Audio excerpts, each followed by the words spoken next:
오늘 본문은 이제 선악과를 따먹은 후에 이제 아담과 하와의 모습을 보여주는데요. 이 모습 속에 이제 죄인된 인간의 모습, 죄성을 가진 인간이 어떻게 반응하는지를 오늘 본문은 말씀하고 있습니다. 오늘 본문 보니까 7절에 보니까 가장 먼저 어, 아담과 하와는 죄를 짓기 전에는 벗었던 그들의 모습들을 서로 보여주며 그 아름다움을 찬양했던 모습에서 이제는 죄를 짓고 났더니 그들이 벗은 줄을 알게 되었다라고 하는데, 벗은 줄을 알았다 이 의미는 그들은 이 벗었음을 이제 속에서 수치심과 또 부끄러움을 느끼기 시작했다라는 것입니다. 그들은 죄를 지키기 전에는 그들은 눈에 보이지 않는 하나님의 영광의 옷을 입고 있었기 때문에 서로가 서로를 바라보는 그 모습 속에서 하나님의 영광을 보았다는 것이죠. 서로가 서로의 모습에서 하나님의 모습을 보고 즐거워하고 찬양했던 그 은혜스러운 장면에서 이 은혜가 사라지고 났더니 서로의 모습이 수치스럽고 부끄럽기 시작했다는 것입니다. 하나님의 영광이 떠나자 생전 경험해 보지 못했던 수치심과 그 두려움이 그들을 덮쳤다는 것입니다. 그래서 그들이 가장 먼저 행했던 모습은 바로 급한 마음에 무화과 나무 잎을 엮어서 그들의 수치를 가리는 것을 가장 먼저 한 제된 인간의 모습이었다는 것입니다. 가장 죄를 범한 인간이 가장 먼저 했던 행동은 수치심을 가리기 위해서 무화과 나무 잎을 엮어서 옷을 만들어서 입었다는 것입니다. 이것은 인간이 만들어낸 최초의 종교적 행위였으며 자기 의를 상징합니다. 무언가를 가리려고 했다는 것입니다. 뜨거운 햇빛 아래서 이 나뭇잎은 금방 말라버립니다. 자, 우리 오늘 본문에서 벗었음을 계속 강조하고 이러한 부분들을 강조하는 것은 이후에 나올 아주 중요한 내용이 하나 있는데, 그것은 바로 이 가죽옷이라고 하는 장면이 이후에 등장합니다. 오늘 본문 뒤에 등장하는데요.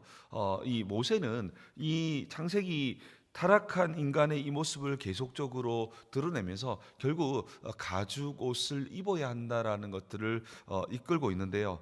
그 전에 인간은 어쨌든 나뭇잎으로 자기의 수치를 가리기 위해서 만들었다. 이 장면은 인간은 수치를 가리기 위해서 정말로 자기의 의를 드러내고 또한 종교적 행위를 하는 것을 보여줍니다.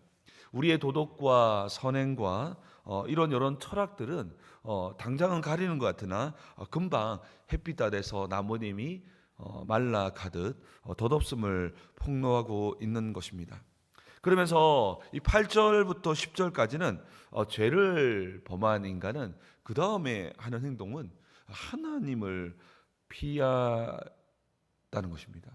하나님 앞에서 숨으려고 하는 죄된 본성을 보여줍니다. 그러면서 10절까지 모습을 보니까 인간은 하나님을 피하려고 하고 하나님은 인간을 찾아오시는 장면을 기록하고 있습니다. 죄는 이와 같이 서로가 서로를 오해하게 만들어서 관계를 파괴하는 특성이 있음을 보여줍니다. 하나님의 발소리는 그전까지는 동일하게 그들을 향해서 사랑의 발자국 소리, 사랑의 소리로 들려졌는데, 죄를 범하는 순간 하나님은 여전히 그대로 계신데, 하나님은 어제나 오늘이나 동일한데, 죄를 범해서 내 모습이 바뀌다 보니까 그 사랑의 소리가 이제는 심판의 소리로 들려지게 된 것입니다. 그전에는 하나님이 찾아오셨던 이유는 내게 무언가를 부어주시고 사랑해 주시기 위해서 오셨다면, 이제는 그 하나님의 소리가 나를 벌주기 위해서 찾아오시는 하나님으로 다가와서 숨어버린다는 것입니다. 이러한 모습은 우리에게도 쉽게 찾아옵니다. 우리가 뭔가 죄를 범하거나 잘못된 행동을 하면 우리도 모르는 사이에 하나님 앞에 숨어버리려고 하는 하나님을 오해케 만든다는 것입니다. 그런데 하나님은 어제나 오늘이나 동일하기 때문에 하나님께서는 은혜의 하나님으로 그들에게 다가오신다는 것입니다. 물론 아담과 하와가 죄를 범했기 때문에 그 죄에 대한 어떤 하나님의 징계는 있겠지만, 그럼에도 불구하고 하나님의 그 본심은 무엇이냐면 그들을 사랑하고 그들을 회복시키시며 그 하나님의 공의 안에서 은혜 주기를 원하시는 그 동일한 마음으로 그들을 찾아왔으나, 죄는 은혜의 하나님은 가려버리고 벌 주는 하나님으로만 기억하게 만들어서 이렇게 오늘 본문처럼 숨어버리는 모습을 취한다는 것입니다. 그래서 하나님께서 가장 먼저 그들을 향해서 은혜 주시기 위해서, 그들을 회복시키기 위해서 다가오셨지만, 그들은 어떻게 합니까? 그들은 하나님께서 그들을 멸하시기 위해서 찾아오셨다는 것입니다. 하나님은 우리에게 어제나 오늘이나 영원토록 아버지임에도 불구하고 죄를 범하는 순간에 아버지가 아니라 마치 정말 아무런 상관도 없는 심판자인 것처럼 오해하게 만들었다는 것입니다. 그래서 인간이 한 행동은 하나님을 피했다라는 것입니다. 우리 8절 말씀을 한번 읽어보겠습니다. 우리 8절 말씀을 다시 한번 더 읽도록 하겠습니다. 읽겠습니다. 시작. 그들이 그날 하나님 볼 때에 동산에 거니시는 여호와 하나님의 소리를 듣고 아담과 그의 아내가 여호와 하나님의 낯을 피하여 동산 나무 사이에 숨은지라. 여러분, 만약에 이 아담과 하와가 그때 당시에 이 하나님께서 우리에게 은혜 주시는 하나님이었다는 것을 기억하고 알았다면 어떻게 했겠습니까? 하나님께 나와서 은혜를 구하면서, 하나님, 솔직히 제가 정말 순간적으로 실수해서 선악과를 따먹었습니다. 하나님, 잘못했습니다. 어떻게 하면 이 하나님 죄에서 우리가 살아남을 수 있습니까? 라고 해서 하나님께 솔직하게 간구할 수 있습니다. 그런데 죄를 범하는 순간에 하나님은 그렇게 보이지 않는다는 겁니다. 죄를 범하는 순간에 우리는 그 하나님의 형상을, 죄악과 어둠의 권세가 그 하나님의 모양을 무섭고 두려운 하나님으로 바꾸어 버려서 은혜를 구하기보다 어떻게 버립니까? 숨어버린다는 겁니다. 숨어버리고 도리어 하나님께서 찾아오시는 장면이 보여집니다. 이것이 아주 죄의 특성입니다. 죄는 은혜의 하나님, 죄를 범했음에도 불구하고 우리를 회복시키셔서 정말 온전케 하시기를 원하시는 그 은혜의 하나님을 잊게 만들어버리고, 은혜 없는 오직 심판의 하나님, 두려운 하나님으로 전락시킴으로써 숨어버린다는 겁니다. 이게 바로 죄의 특성이라는 것입니다. 하나님 은혜를 구하기보다 어디에 숨어버립니까? 나무 사이로. 나무가 뭡니까? 피조물. 창조주보다 피조물에 숨어버리는, 그래서 그 죄를 숨기려고 하는 어리석은 행동을 한다는 것입니다. 그러한 특성들이 결국 우상도 피조물 아닙니까? 나무 사이로 숨어버리는 모습이 등장합니다. 이와 같이 죄의 무서움은 바로 하나님을 숨어버리려고, 하나님 앞에서 도망치려고 하는 습성이 있다는 것입니다. 그래서 궁극적으로 하나님께서 우리에게 부여하시는 그 은혜의 기회를 단절시켜 버린다는 것이죠. 그래서 여러분도 혹시 그런 마음 있지 않습니까? 우리가 마치 거룩할 때, 영적 컨디션이 좋을 때만 하나님을 찾으려고 하는, 그리고 또한 우리가 영적 컨디션이 좋지 않을 때, 때로는 기도를 좀 쉬었을 때, 또한 여러 예배를 빠졌을 때 하나님 앞에 숨어버리려고 하는 모습은 있지 않습니까? 그런데 그럴 때일수록 우리는 더 하나님을 찾아야 한다는 것입니다. 왜냐하면 하나님은 우리에게 은혜 주시길 원하시는 그 마음은 어제나 오늘이나 영원토록 동일하시기 때문입니다. 그래서 예레미야에게도 알려줍니다. 정말로 이스라엘을 심판하시지만 하나님의 본심은 그들을 사랑함이라고 말씀하고 있다는 것입니다. 그래서 인간의 이 두려움, 인간의 이 죄된 감정은 정말로 이 진리를 왜곡시킴으로써 하나님을 두려운 분으로만 인식하게 만들어서 하나님을 찾지 못하게 만들고, 어둠의 권세는 더욱더 우리를 정말로 하나님 앞에서 숨게 만들어버리는 그런 영적인 공격까지 가미되어서 인간은 정말로 극도로 두려워하며 이렇게 피조물 사이로 숨어버리는, 사람에게 숨어버리고 술에 숨어버리고 다양한 모습 속에서 숨어버리는 우리의 모습들이 있다는 것입니다. 그때 9절에서 이렇게 말씀하시죠. 여호와 하나님이 아담을 부르시며 그에게 이르시되 네가 어디 있느냐라고 물으십니다. 하나님께서 이렇게 네가 어디 있느냐라는 이 음성이 마치 재판관이 이제는 뭔가 법정에서 이렇게 형을 집행하기 위해서 부르시는 음성이 아니라 이것은 목자의 음성이라는 겁니다. 그 죄에 빠져서 이제 죽어가는 그 어린 양을 살리기 위한 목자의 음성이었으나 죄가 우리를 덮칠 때는 그 목자의 음성이 아니라 심판자의 음성으로만 들려지게 된다는 것입니다. 하나님께서 네가 어디 있느냐라고 하시는 것은 그럼에도 불구하고 하나님은 공의의 하나님이십니다. 하나님의 공의 안에서 이들에게 은혜를 베풀기 위해서 그들을 찾으시는 것이라는 것입니다. 하나님의 그 공의 안에서 어떻게 하면 이들에게 사랑과 은혜를 주실까라고 하는 그 속에서 네가 어디 있느냐라고 불렀지만 그들은 도리어 숨었죠. 이것은 하나님께서 우리에게 은혜를 주셔서 사랑을 주셔서 회복해 하길 원하시는, 깨어진 관계를 복구하기를 원하시는 하나님의 열심이었다는 것입니다. 그 열심이 무엇입니까? 네가 어디 있느냐, 네가 어디 있느냐라고 우리에게 묻고 있다는 것입니다. 이 음성이 심판의 음성이 아니라 우리를 살리기를 원하시고 회복시키기를 원하시는 바로 아버지의 음성이라는 것입니다. 마지막으로 11절부터 우리 13절 말씀을 우리 같이 다시 한번 읽도록 하겠습니다. 읽겠습니다. 시작. 이르시되 누가 너의 버섯음을 내게 알렸느냐? 내가 내게 먹지 말라 명한 그 나무 열매를 내가 먹었느냐? 아담이 이르되 하나님이 주셔서 나와 함께 하신 여자 그가 그 나무 열매를 내게 주므로 내가 먹었나이다. 여호와 하나님이 여자에게 이르시되 내가 어찌하여 이렇게 하였느냐? 여자가 이르되 뱀이 나를 깨므로 내가 먹었나이다. 아멘. 죄의 특성은 책임을 전가한다는 것입니다. 네 탓이라는 겁니다. 근데 복음은 무엇입니까? 복음은 예수님께서 우리를 위해서 책임을 주시는 것이고 또 그 복음적인 삶은 우리가 타인의 잘못과 타인의 잘못되었음을 함께 짊어져 가는 것인데요. 그런데 이 인간이 범죄하자마자 가장 먼저 나타난 것은 바로 네 탓이라고 하는 아담은 여자에게, 여자는 뱀에게 뱀 때문이라고 하는 것을 라고 하는 모습을 보여줍니다. 이것이 죄인들의 특징이라는 것입니다. 하나님께서 그들에게 자백할 기회를 주셨는데, 그리고 자백할 회개의 기회를 주신다면 공의의 하나님이시기 때문에 그들에게 은혜를 베풀 수 있었는데, 근데 그들은 어떻게 합니까? 끝까지 서로에게 책임을 전가하는 모습을 보여줍니다. 바로 네 때문이라고 이야기하고 있습니다. 이게 바로 죄의 특성이라는 겁니다. 여러분 싸움을 보십시오. 우리가 부부 싸움이라든가 여러 갈등들을 보면 우리 마음속에 생각되는 건 뭡니까?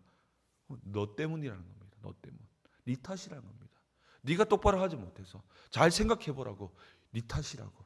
이것이 바로 죄성을 가진 바로 죄의 특성이라는 것입니다. 근데 여러분 복음을 잘 생각해 보십시오. 예수님께서 하셨던 것은 바로 내 책임이라는 겁니다. 예수님의 잘못이 아닌데도 결국 예수님께서 십자가에서 그 책임을 지시고 십자가에 달려 돌아가셨던 것입니다. 우리는 그 은혜를 경험한 사람들입니다. 복음은 이와 같이 내 탓이 아니라 바로 네 탓이 아니라 내 탓이라고 하는 책임을 지는 모습이라는 것입니다. 결국 이러한 모습은 결국 이후에 나오게 될 가죽옷으로, 인간의 이 모든 벗었음을 궁극적으로 가리는 것은 가죽옷이다. 그리고 그 가죽옷을 입히시는데 그 가죽옷은 결국 예수 그리스도를 이야기하는 것입니다. 오늘 이 본문에서 우리가 붙잡아야 할 메시지는요, 우리는 어둠 속으로, 우리가 죄를 범했을 때에 어둠 속에 숨으려고 하는 죄성이 있지만 하나님은 숨어있는 우리를 찾아오셨다는 것입니다. 여러분, 이것은 굉장히 중요한 의미가 있습니다. 하나님께서 우리를 찾아오셨다라는 것은 또 반대로 말하면 죄는 우리를 숨게 만들지만 이 복음과 성령은 하나님을 찾게 만드신다는 것입니다. 왜냐하면 우리 하나님은 정말로 우리가 잘했을 때도 못했을 때도 우리에게 은혜를 베푸시는 하나님이라는 것입니다. 하나님은 만나기만 한다면 우리의 모든 삶 가운데에 복을 주시는 하나님이심을 말씀하고 있는 것입니다. 우리가 죄를 범했을 때에 우리도 모르는 사이에 우리의 죄를 합리화하며 우리는 하나님 앞에 숨으려고 하는 습성이 있다는 것입니다. 그런데 하나님께서는 우리를 찾아오시는 하나님이심을 말씀하고 있습니다. 그러면서 네가 어디 있느냐라고 하는 그 소리는 우리를 신문하는 소리가 아니라 목자의 음성으로 우리의 삶에 새로운 기회를 부여하시고 새로운 회복을 위해서 우리를 찾으시는 애타는 사랑의 음성이라는 것입니다. 그래서 궁극적으로 우리에게 원하는 건 뭐냐면 그 나뭇잎을 무화과 나무 잎으로 만들어버린 그 헛된 것을 벗겨버리시고 정말로 영혼이 마르지 않는 가죽옷으로 우리를 입혀서 하나님께서 하나님의 방법으로 우리의 수치와 우리의 고립된 마음을 치유하시고 해방시켜 주시기를 원하신다는 것입니다. 사랑하는 성도 여러분, 우리가 꼭 기억해야 될 것은 우리가 죄를 범했을 때마다 넘어졌을 때마다 마치 우리는 조금 더 뭔가 회복된 후에 주님을 찾아야 한다라는 마음이 들고 나서 나무 뒤에 숨어서 어느 정도 우리가 회복되기를 기다리고 있는 우리의 모습은 혹시 있지 않습니까? 여러분 꼭 기억하십시오. 하나님은 은혜의 하나님이십니다. 우리가 때로는 넘어지고 쓰러질 수 있습니다. 때로는 우리가 부부싸움을 할 수도 있고 때로는 여러 가지 모자란 모습들을 보일 수도 있습니다. 여러분 그때 여러분은 어떻게 하고 있습니까? 그때 우리는 우리의 마음 가운데 우리 하나님은 나의 목자시며 나의 아버지라고 고백하면서 담대히 숨지 말고 우리 하나님을 찾는 모습이 필요하다는 것입니다. 이것이 믿음입니다. 믿음. 뭘 믿는 것입니까? 우리 하나님은 사랑의 하나님이셔서 우리에게 은혜 베푸시고 좋은 걸 주길 원하시는 것이 믿음이라는 것입니다.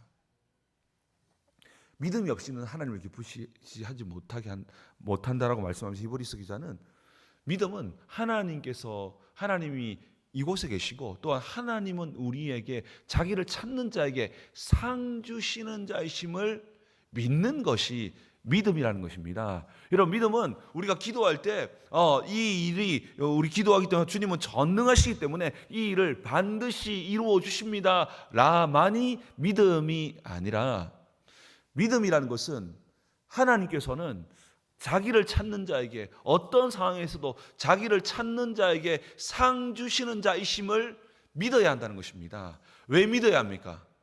우리의 감정과 우리의 생각은 그렇게 느껴지지 않기 때문입니다. 이건 믿음의 영역이라는 것입니다.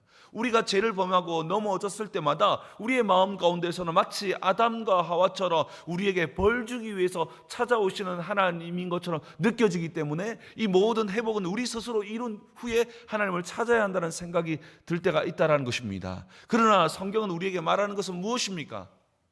우리 모습 부족하고 넘어진다 하더라도 우리 하나님은 그를 찾는 자에게 상 주시는 분이시다 라는 것입니다.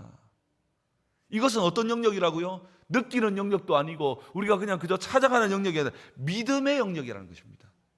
믿음으로써 우리가 우리 안에 거하는 이 모든 어둠의 세력들을 물리쳐야 할 영역이라는 것입니다. 그렇기 때문에 우리는 말씀을 기억하면서 그렇지, 우리 하나님 찾으시면 분명히 그분은 나를 벌주기 위해서 찾아오시는 분이 아니라 나에게 회복과 치유와 변화를 주시기 위해서 상 주시기 위해서 찾아오시는 분이기 때문에 나는 무조건 하나님 찾을 거야 라는 마음을 가지고 담대히 나아가야 한다는 것입니다.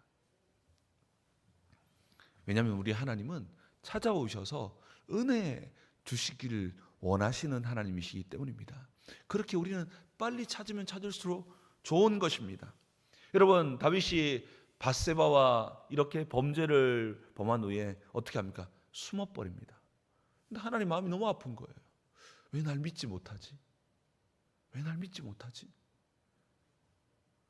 그때 어떻게 합니까? 하나님께서 나단 선지자를 보내서 다윗을 불러냅니다. 그 죄를 드러내시고 결국 회복의 길로 인도해 주신다는 것입니다. 여러분, 우리가 또 하나 기억해야 될, 우리가 너무나 잘 아는 성경 구절이지만 이 안에 아주 중요한 진리가 하나 있습니다. 로마서 5장 8절인데요. 우리 같이 한번 읽어보겠습니다. 읽겠습니다. 시작. 즉 죄인되었을 때 그리스도께서 우리를 위하여 죽으심으로 하나님께서 우리에 대한 자기의 사랑을 확증하셨느니라. 아멘. 여러분, 여기서 중요한 메시지는 뭐냐면, 자, 우리가 회개했을 때, 우리가 완전히 변화되었을 때 그리스도께서 우리를 위해서 죽으셨다. 하나님의 사랑을 표현하시고 나타낸 것이 아니라고 말씀합니다. 그럼 언제입니까? 우리가 아직 죄인 되었을 때 하나님께서 우리에 대해서 사랑을 베푸셨다라고 이야기하고 있습니다. 우리가 아직 죄인 되었을 때, 우리가 여전히 죄인 되었을 때, 우리가 하나님을 찾을 때에 하나님은 우리에게 더 큰 은혜를 부여하시는 분이심을 믿으시기 바랍니다. 오늘 이 창세기 3장에서 우리에게 요청하는 것은 우리가 범죄하고 넘어졌을 때에 피조물 앞에, 나무 앞에, 피조물 앞에 숨어 있을 것이 아니라 하나님 앞에 나와서 우리의 솔직한 감정과 그 모든 것을 토로하면서 오직 은혜는 하나님으로부터 시작됨을 고백하며 나아가는 것이 바로 믿음이고, 그때의 어둠의 권세는 떠나가며 하나님의 축복과 은혜로 말미암은 회복이 시작된다는 것입니다. 여러분, 그렇기 때문에 우리의 또 다른 믿음은 무엇이라고요? 내 모습 여전히 부족하고 내 모습 여전히 초라하지만 우리 하나님은 어떤 모습이라도 찾아가기만 하면 상 주시는 분이심을 믿으시기 바랍니다. 그래서 결국 오늘 본문에서는 이후에 어떤 상을 주시냐, 그들의 모습과 상관없이 가죽 옷을 입혀줌으로써 하나님께서 그들을 향한 영원한 구원의 약속을 통해서 그 하나님의 사랑을 확정시켜 주는 모습을 보여줍니다. 여전히 그들이 죄인 되었을 때. 그렇기 때문에 여러분들, 우리가 범죄하고 넘어졌을 때마다 우리의 수치를 가리기 위해서 애쓰고 노력하고 하나님께 잘 보이기 위해서 자기 의로 장식하고 또한 피조물에 숨어서 그렇게 살아가는 것이 아니라 있는 모습 그대로 주님께 나아올 때 우리 주님께서 우리의 모든 삶과 우리의 모든 것을 회복시키시며 상 주시는 자이심을 믿고 날마다 주님을 찾고 부르짖는 우리 모두 되기를 주님의 이름으로 축복합니다. 우리 기도하기를 원합니다. 우리 기도할 때 정말 우리는 그렇습니다. 우리는 좋을 때만 하나님을 찾으려고 하는 모양이 있습니다. 마치 우리가 모든 것을 다 회복시킨 후에 주님을 찾을 때에 주님께서 기뻐하신다라고 말하지만, 하나님께서는 그 회복조차도 하나님의 것으로 회복함으로써 우리의 모든 삶이 하나님으로 충만하기를 원합니다. 우리 스스로의 감정과 우리의 노력으로 회복시킨 후에 어느 정도 우리의 모습이 완성된 후에 주님을 찾아가기보다 그 회복되는 모든 과정 속에서도 주님의 것으로 회복하기를 원한다는 것입니다. 우리 정말 기도할 때 하나님, 내 안에 하나님을 두려워함으로 숨는 습성들이 여전히 있음을 고백합니다. 하나님, 그 어떤 상황이라도 담대하게 주님의 그 사랑을 확신하며 확증하며 주님 앞에 담대히 주님을 찾을 수 있는 우리의 걸음 되기를 원합니다. 우리가 정말로 범죄하고 넘어졌을 때마다 숨어버리는 우리의 모습이 아니라 있는 모습 그대로 주님께 나아감으로 그 은혜의 하나님을 경험하사 우리의 삶이 은혜로 충만한 삶이 되게 도와달라고, 역사해달라고 우리 말씀을 기억하며 주여 한번 부르신 후에 기도하며 나아갑니다. 기도하겠습니다. 주여